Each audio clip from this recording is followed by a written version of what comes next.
अध्यक्ष महोदय, महाराष्ट्र विधानसभा नियम 292 अन्वये जो अंतिम आठवडा प्रस्ताव आहे त्यावर बोलण्यासाठी मी आज या ठिकाणी उभा आहे।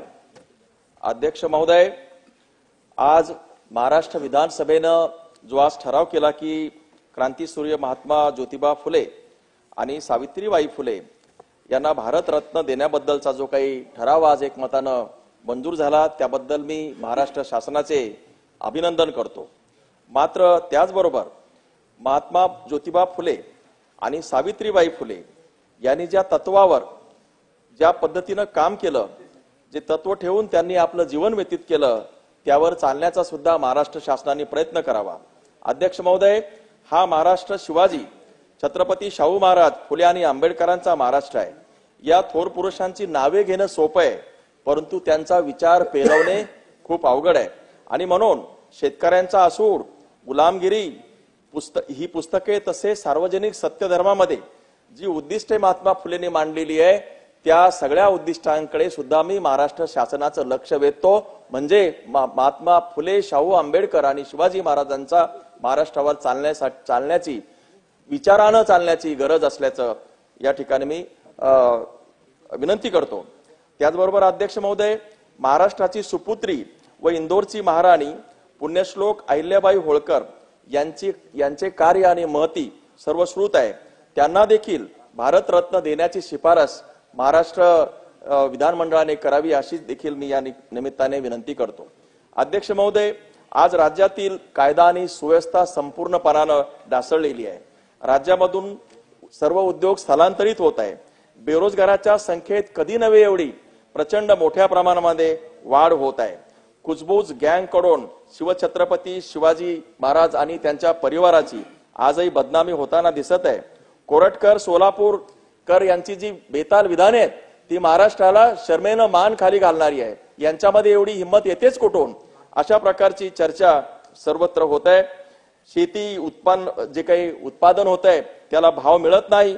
बंद पडत असलेले जे काही शाळा आहेत, वारेमाप निविदा काढून जे काही टेंडर झाले आहेत, प्रशासकीय मान्यता जर समजा एखाद्या विभागाचं बजेट 2000 असेल तर 20-20 हजाराच्या निविदा काढून या ठिकाणी कामं झालेली आहेत। त्यामुळे कामही झालेली नाहीत, ठेकेदार कामं करतायत परंतु त्यांच्याकडे निधी नाही। आणि म्हणून ही सगळी याच्याकडनं लक्ष विचलित करण्यासाठी औरंगजेबाची कबर काढा, त्यानंतर मटण झटका मटण पाहिजे की हलाल मटण पाहिजे, त्यानंतर ते कवी कामरान यांच्या संदर्भातली चर्चा ही सत्ताधारी पक्षाकडून होते। आणि या चर्चेमध्ये ही हुल्लडबाजी करण्यामध्ये दुर्दैवानं शिव शाहू आंबेडकरांच्या महाराष्ट्रातले मंत्री देखील या चर्चेमध्ये सहभागी होतात, नवे तेच पुढाकार घेतात आणि महाराष्ट्रातली विधानसभा जी आहे ती अस्ताव्यस्त करण्याचं काम या सत्ताधारी मंडळीकडून होतं। अतिशय दुर्दैवी गोष्ट आहे। महाराष्ट्राच्या वैचारिक परंपरेला ही गोष्ट साजेशी नाही आहे। आणि म्हणून अध्यक्ष महोदय, बरेच चर्चा या ठिकाणी करण्यासारखी आज चांगली बातमी आली आहे। प्रशांत कोरटकरला तेलंगणा इथे पकडून आणलेलं आहे, चांगली गोष्ट आहे। परंतु हा प्रशांत कोरटकर जो आहे याला आतापर्यंत कोणी अभय दिलं होतं का? तो इतका मोकाट सुटला होता आणि अशी यांची हिंमत का होते याचा विचार करण्याची गरज आहे। अध्यक्ष महोदय, मी माझ्या मतदारसंघामध्ये मेहकर आणि लोणार शहरामध्ये अलीकडे मटका, वरळी आणि चक्री सुरू झालेल्या आहेत। मी निवडून आलो तेव्हा 3 महिने ह्या बंद होत्या, परंतु आता या माझ्या मेहकरमध्ये या ठिकाणी मटका, वरळी आणि चक्री सुरू झाल्यात मोठ्या प्रमाणात। कोण आका याच्या पाठीमागे? कोणाचा आशीर्वाद आहे? या विधानसभेमध्ये मी जाहीरपणानं एसपी आणि डीजी ऑफ महाराष्ट्र यांना विनंती करतो की माझ्या मतदारसंघामध्ये मटका, वरळी, चक्री आणि ड्रग्ज या संदर्भात कोणत्याही प्रकारचं अवैध काम झालं नाही पाहिजे। आणि जर झालं तर ही सगळी मंडळी, पोलीस, ही सगळी व्यवस्थापन याला जबाबदार राहील। आणि मी हा प्रश्न पुन्हा करील आणि हा इशू चव्हाट्यावर आणल्याशिवाय राहणार नाही। अध्यक्ष महोदय, नळगंगा वैनगंगा नदी जोड प्रकल्पाचा प्रकल्प येतो आहे, त्या जोड नदीचं जे काही पाणी आहे ते पेनटाकळी धरणात आणि संत चोखामळा जलाशयामध्ये वळवल्यास बुलढाणा जिल्ह्यातील लोणार आहे, मेहकर आहे, इव्हन सिंदखेड राजा आणि देऊळगाव राजा या तालुक्याला पाणी उपलब्ध होणार आहे। माझ्या मेहकर मतदारसंघात मेहकर शहराला कोराडी धरणातून पाईपलाईन करण्याचा प्रस्ताव शासनाकडे प्रलंबित आहे, त्याला सुद्धा मंजुरी देण्याची आवश्यकता आहे। मेहकर शहराला पाणी वितरण व पाईपलाईन साठीचा 5 कोटीचा निधी सुद्धा प्रलंबित आहे, तो सुद्धा देण्याची आवश्यकता आहे।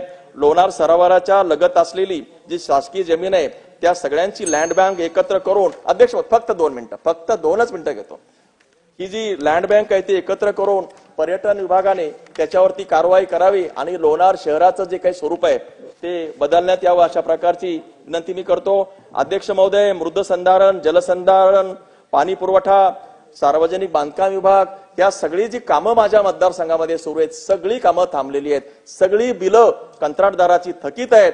महाराष्ट्र शासन एवढ्या मोठमोठ्या घोषणा करतंय, ही जी काही 2-2 वर्ष 3-3 वर्षापासून कामं सुरू आहेत, प्रशासकीय मान्यता झालेल्या आहेत, निविदा झालेल्या आहेत, पण बिलाअभावी ही सगळी कामं आज कंत्राटदारांनी बंद केलेली आहे आणि म्हणून या संदर्भात महाराष्ट्र शासन लक्ष घालेल, तो विभाग त्या विभागाला निधी लवकरात लवकर देईल अशा प्रकारची विनंती करतो। पीक विमा योजनेचे 233 कोटी माझ्या मतदारसंघातले बाकी आहेत। त्याचबरोबर माझ्या मतदारसंघामध्ये 33 एसटी बसेसची आवश्यकता आहे, या एसटी बसेस सुद्धा देण्यात याव्यात। आणि शेवटचा मुद्दा अध्यक्ष महोदय मी सांगू इच्छितो की बिहार येथे महाबोधी महाविहारचं मुक्ती आंदोलन सर्व देशभर सुरू आहे। अध्यक्ष महोदय, हजारो बौद्ध भिक्खू आणि बौद्ध अनुयायांनी देशभर हे आंदोलन सुरू केलेलं आहे। महाराष्ट्रामधून सुद्धा या आंदोलनासाठी खूप मोठा प्रतिसाद मिळतोय आणि म्हणून मी या निमित्तानं आपल्या शासनाला अशी विनंती करतो, महाराष्ट्र विधानसभेला विनंती करतो की महाबोधी विहाराचे जे काही व्यवस्थापन आहे ते बौद्ध समाजाकडे देण्याबद्दलची जी मागणी आहे ती मंजूर करण्यात यावी अशा प्रकारचा ठराव देखील महाराष्ट्र शासनाने करावा अशा प्रकारची विनंती करतो। अध्यक्ष महोदय, मला बोलण्याची संधी दिली त्याबद्दल धन्यवाद मानतो। धन्यवाद। जय हिंद, जय महाराष्ट्र।